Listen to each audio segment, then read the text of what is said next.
Κυριακή από το Πάσχα και όπως γράφει το Ευαγγέλιο με τη μέρα 8 ήσαν οι μαθητές και Θωμάς με ταυτόν την πρώτη φορά που ήρθε ο Κύριος και είδε τους μαθητές και ο Θωμάς και γι' αυτό απίστησε εάν μη είδοντες και εσύ αυτού των τύπων των είδων κλπ που μη πιστέψουν. Και τότε όταν ψηλάφισε ο Θωμάς είπε ο Κύριος μου και ο Θεός μου. Και ο Θεός, ο Κύριος του είπε ότι εώρακάς με πεπίστευκας, μακάρι μη ειδώντες και πιστέψαντες. Αυτή η απιστία λοιπόν του Θωμά, αδελφοί μου, πρέπει να μας προβληματίσει και εμάς, γιατί τα τροπάρια, η Εκκλησία μας τη θεωρεί ευλογημένη. Τα τροπάρια την εξυμνούν την απιστία. Ω, καλή απιστία του Θωμά, γιατί λέει από την απιστία αυτή μεταβαίνει και στην πίστη. Και πότε είναι μια απιστία καλή? Είναι όλες οι απιστίες καλές όπως ήταν του Θωμά αυτή που ήθελε να δει, ήθελε να ψηλαφίσει, ήθελε σημεία να δει σημάδια? Είναι όλες οι απιστίες καλές? Οι απιστίες δεν είναι όλες καλές, αδελφοί μου, γιατί πρέπει να γίνεται με καλή προαίρεση. Όταν υπάρχει καλή και αγαθή προαίρεση, τότε είναι καλό να δυσπιστούμε και να ολιγοπιστούμε και να απιστούμε, προκειμένου να εξετάσουμε κάτι, να δούμε αν είναι πραγματικό ή λάθος, προκειμένου να το πιστέψουμε, για να γίνουμε πιστοί. Δεν είναι όλες οι απιστίες καλές, ούτε όλες οι ολιγοπιστίες και το να πιστεύει κανείς εύκολα, γιατί καμιά φορά πιστεύουμε εύκολα αυτά τα οποία δεν πρέπει να πιστέψουμε. Είμαστε ευκολόπιστοι, αλλά είμαστε τα όνειρα. Πόσες φορές έχουμε πει να μην πιστεύουμε τα όνειρα, να μην δίνουμε σημασία? Όταν κάποιος δει ένα όνειρο το οποίο του φαίνεται ότι κάτι και λοιπά και όλα αυτά τα πράγματα, θα το πιστέψει, θα έχει μια πίστη με μήπως γίνει αυτό. Και τότε τι λένε οι πατέρες? Έρχεται πνεύμα πλάνης, λέει, και αυτό που πίστεψες θα γίνει γιατί το πίστεψες. Ενώ ήταν από το διάβολο αυτό, επιτρέπει ο Θεός να γίνει γιατί έδωσε σημασία σε αυτό που δεν έπρεπε να δώσει σημασία. Πρέπει λοιπόν να εξετάζουμε τα πράγματα, αλλά με αγαθή προαίρεση, και αυτά τα οποία μας λένε οι πατέρες να μην τα προσέχουμε, δεν πρέπει να τα προσέχουμε καθόλου.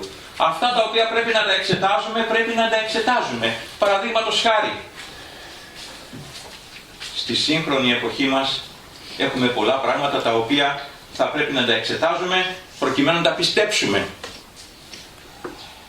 Έχουμε κάποιες αγιοποιήσεις, σύγχρονες αγιοποιήσεις, έτσι. Αυτά είναι δικά μας θέματα εδώ, δεν είναι θέματα τα οποία έπρεπε να μας μιλήσουν οι πατέρες, αν θα πιστέψουν για αυτές τις αγιοποιήσεις που γίνονται τώρα ή όχι. Και όμως πρέπει να εξετάζουμε δηλαδή τα πράγματα για να μπορέσουμε να έχουμε σταθερή και ακλόνητη πίστη σε αυτά που σήμερα κάνει η Εκκλησία. Γιατί πολλές φορές μπορεί να κάνει κάποια πράγματα η Εκκλησία με κακό σκοπό και είναι αιρετικοί αυτοί οι οποίοι αποφασίζουν σήμερα, όπως θα κάνουν στη Μεγάλη Σύνοδο κλπ. Είναι αιρετικοί αυτοί που αποφασίζουν. Γι' αυτό το λόγο θα εξετάζουμε με πάρα πολύ μεγάλη ακρίβεια, με δυσπιστία, όλα αυτά που μας λένε να πιστέψουμε, προκειμένου να τα πιστέψουμε. Και όταν έχουμε αποδείξεις, σημάδια, όταν η γνώμη του λαού, όλου του λαού, συμφωνεί σε αυτό το πράγμα, ότι αυτό το πρόσωπο όντως ήταν άγιο πρόσωπο, τότε θα τον συγκαταληφθούμε και εμείς τους Αγίους μέσα μας, και η απιστία αυτή, η δυσπιστία αυτή θα μετατρέπεται σε πίστη, όπως έγινε και στην περίπτωση του Θωμά. Όταν όμως δούμε κάτι, ότι μας λένε κάποια πράγματα, να τα πιστέψουμε, τα οποία γίνονται με σκοπιμότητα. Γιατί μπορεί και στις αγιοποιήσεις αυτές που κάνουν οι αιρετικοί επίσκοποι να έχουν σκοπιμότητα. Αυτά τα πρόσωπα μπορεί να ήταν άγια, αλλά αυτοί τα αγιοποιούν για άλλο σκοπό, για να δείξουν ότι εμείς έχουμε χάρη Θεού. Άρα βαδίζουμε σωστά. Άρα ο οικουμενισμός είναι κάτι σωστό. Δεν είναι αίρεση. Είναι μια πρόοδος της Εκκλησίας. Βγαίνει η Εκκλησία από το περιθώριο και όλα αυτά τα πράγματα που μας λένε. Για να πιστέψουμε λοιπόν αυτά, πρέπει να πούνε και κάποια πράγματα σωστά, όπως τους Αγίους αυτούς που αγιοποιούν, που όντως ήταν κάποια αξιόλογα πρόσωπα που έζησαν αγία ζωή κλπ. Και αυτοί στηρίζονται για να μας πείσουν ότι είναι σωστοί πλέον αυτοί οι επίσκοποι. Η Εκκλησία στην οποία βρίσκονται αυτοί οι Άγιοι είναι καλή και αγία και πορεύεται ορθοδόξως. Θα προσέχουμε λοιπόν πάρα πολύ, όχι αυτά καθεαυτά που μας λένε, αλλά τον σκοπό για τα οποία μας τα λένε και για τα οποία τα κάνουν. Και τον σκοπό θα τον αποβάλουμε όταν δούμε ότι είναι λάθος αυτός ο σκοπός δηλαδή να προσπαθήσουν αυτοί να φανούν ορθόδοξοι και σωστοί, ότι βαδίζουν σωστά και έχουν Αγίους. Τους Αγίους όμως μπορούμε να τους αναγνωρίσουμε όπως έγινε με τον Άγιο Νεκτάριο, που τον αναγνώρισε ο Αθηναγόρας, ο μεγαλύτερος οικουμενιστής, αυτός που ήταν ο βετεράνος του οικουμενισμού. Τον αναγνώρισε, αλλά δεν σημαίνει ο Άγιος Νεκτάριος ότι δεν είναι Άγιος, γιατί είχε δείξει σημάδια και ήταν στη συνείδηση του λαού Άγιος ακόμα και όταν ζούσε. Και μετά το θάνατο έκανε πάρα πολλά θαύματα, οπότε για μας είναι Άγιος, όχι γιατί τον αναγνώρισε ο Αθηναγόρας, αλλά γιατί ήταν Άγιος ως προς τη βιωτή του και ως προς τη συνείδηση του λαού, η οποία συνείδηση του λαού τον είχε Άγιο και εν ζωή και μετά θάνατο. Θα πρέπει λοιπόν να προσέχουμε. Έχουμε ένα άλλο παράδειγμα να σας πω. Υπάρχει και κυκλοφορεί κυρίως μεταξύ των παλαιομερολογητών η λεγόμενη Αγία Επιστολή. Πρέπει να την πιστέψουμε. Πρέπει να είμαστε δύσπιστοι, άπιστοι σε αυτό το σημείο. Έχουμε μαρτυρίες από τους Αγίους μας ότι υπήρχε Αγία Επιστολή και μάλιστα οι παλαιομερολογίτες την έχουν σαν μια επιστολή που είναι μέσα στην Αγία Γραφή, σαν ένα εισάξιο με τα Ευαγγέλια, με τις επιστολές του Αποστόλου Παύλου, την λεγόμενη Αγία Επιστολή. Δεν έχουμε καμία μαρτυρία. Πρέπει σε αυτό το σημείο να είμαστε άπιστοι.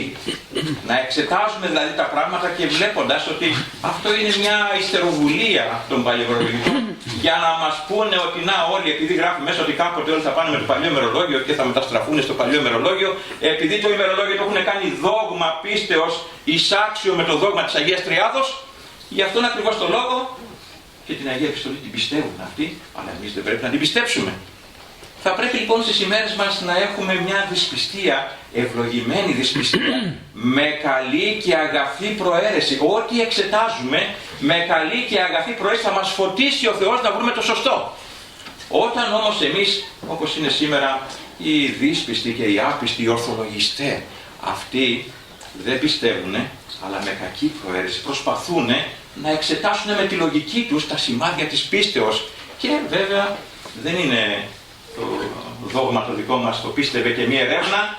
Αυτό δεν είναι δόγμα της Ορθοδοξίας, έτσι. Δεν είναι διδασκαλία των πατέρων μας, αλλά το ερευνάτε τας γραφάς. Αυτό γράφει η Αγία Γραφή.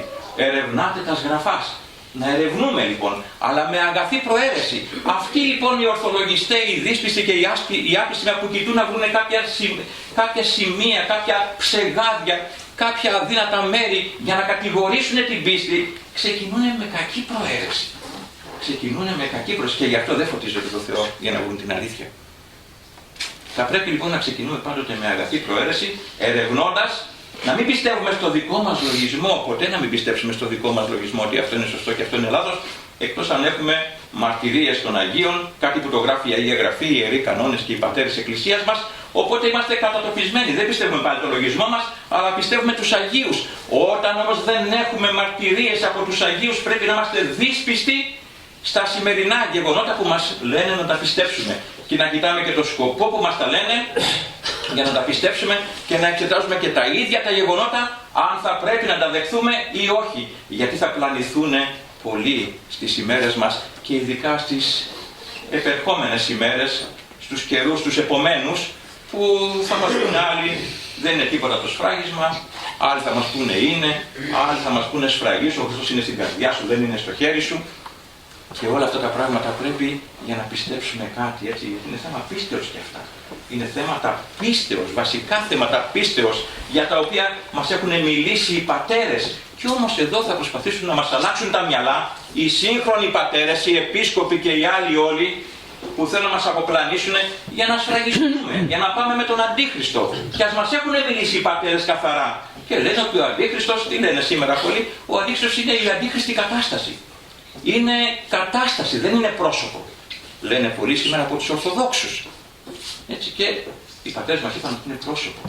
Και θα στα έσχατα υπάρχουν πολλοί αντίχριστοι πρόδρομοι του Αντιχρίστου, αλλά θα υπάρχει και ο ένας ο τελικός Αντίχριστος, ο οποίος θα είναι άνθρωπος που θα έχει μέσα του όλη τη δαιμονική ενέργεια. Και πρέπει αυτός ο οποίος θα μας φραγίσει και θα μας κυβερνήσει όλους και θα μας εξουσιάσει και θα κάνει σημεία και τέρατα και λοιπά πράγματα για να φανεί ότι είναι Θεός,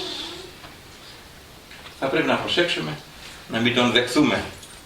Εδώ είναι θέματα πίστεως λοιπόν, θα πρέπει να είμαστε δύσπιστοι αλλά με καλή προαίρεση σε οτιδήποτε σύγχρονο υπάρχει. Σε αυτά τα παλαιά όμως, ό,τι μας έχουν παραδώσει οι πατέρες, θα χρησιμοποιούμε την εμπειρία και τη γνώση και τον φωτισμό των πατέρων μας. Ό,τι έκαναν οι Άγιοι Απόστολοι, βλέπετε, ο Θωμάς τότε έπρεπε να πιστέψει για να κηρύξει την Ανάσταση του Κυρίου μας. Ήταν ένα σοβαρό, πολύ σοβαρό γεγονός που ήταν και η καρδιά της πίστεώς μας. Η καρδιά του έπρεπε λοιπόν να πιστεί ο Θωμάς. Την εμπειρία όμως των Αποστόλων, του Αποστόλου Θωμά, των Αποστόλων που έξαν το αίμα τους για τον Χριστό, των Αγίων Πατέρων μετά και όλων αυτών που πολέμησαν για την Ορθοδοξία, για την πίστη, πρέπει να χρησιμοποιούμε την εμπειρία αυτή και να μην θέλουμε κι εμείς να δοκιμάσουμε αυτή την πίστη η οποία είναι παραδεδομένη. Άπαξ διαπαντός παραδόθηκε η πίστη στους Αγίους Αποστόλους με το φωτισμό της Πεντηκοστής και στους Αγίους Πατέρες στη συνεχεία οι οποίοι ερμήνευσαν τους Αγίους Αποστόλους. Αυτή λοιπόν την πίστη των Αγίων μας θα την δεχόμεθα χωρίς αμφιβολία, χωρίς δισταγμό, γιατί είναι η εμπειρία, η πίστη και η εμπειρία της Εκκλησίας μας. Όλα όμως τα υπόλοιπα σύγχρονα γεγονότα και καταστάσεις, ακόμα και για αγιοποιήσεις και για οτιδήποτε άλλο μας σερβίρουν, και τώρα με την λεγόμενη Αγία και Μεγάλη Σύνοδο και με συνεχεία με τα σφραγίσματα, με τον Αντίχριστο, όλα αυτά θα τα μελετάμε και όταν έχουμε μαρτυρίες από τους Αγίους θα τα πιστεύουμε και θα τα δεχόμαστε. Όσα όμως από αυτά είναι για παραπλάνηση, για να μας πλανήσουν, για να μας σφραγίσουν, για να μας πάνε με τη νέα εποχή και με τον Αντίχριστο και με την παγκοσμιοποίηση κλπ.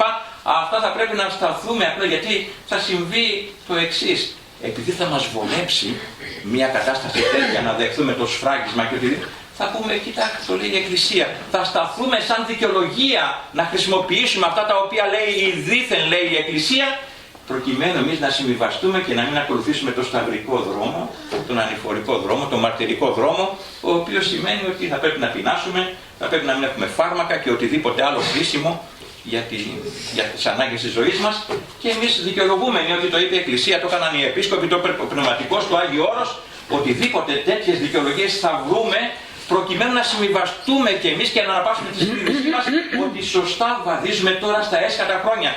Η ολιγοπιστία μας λοιπόν αυτή είναι για τα έσχατα χρόνια και θα πρέπει να είμαστε πάρα πολύ προσεκτικοί, γιατί θα πλανηθούν και οι εκλεκτοί, ή δυνατόν λέει πλανήσει και τους εκλεκτούς ο διάβολος στα έσχατα χρόνια, και ο Κύριος λέει θα κολοβώσει τις ημέρες, θα μικρύνει το χρόνο, προκειμένου να μην πλανηθούν όλοι, γιατί θα έχει επικρατήσει πλέον τελείως το πνεύμα το δαιμονικό και ο Αντίχριστος ο ίδιος, και θα είναι δύσκολο, πολύ δύσκολο να ξεφύγει κανείς από τις παγίδες αυτές του Αντιχρίστου, και μάλιστα με τη σημερινή μικρή και ανεμική προαίρεση που έχουμε εμείς. Δεν έχουμε μαρτυρική προαίρεση, ούτε ορθόδοξη προαίρεση, ούτε πατερική προαίρεση, αλλά έχουμε των εσχάτων καιρών την προαίρεση, την ανεμική, αυτή τη λίγη προαίρεση, και γι' αυτόν ακριβώς το λόγο θα συντάμνει ο Κύριος τις ημέρες, θα τις μικρύνει τις ημέρες, τον χρόνο, προκειμένου να μην πλανηθούμε κι εμείς από τα έργα και την εποχή του Αντιχρίστου. Θα πρέπει λοιπόν να είμαστε πάρα πολύ προσεκτικοί και το παράδειγμα του Αγίου Αποστόλου Θωμά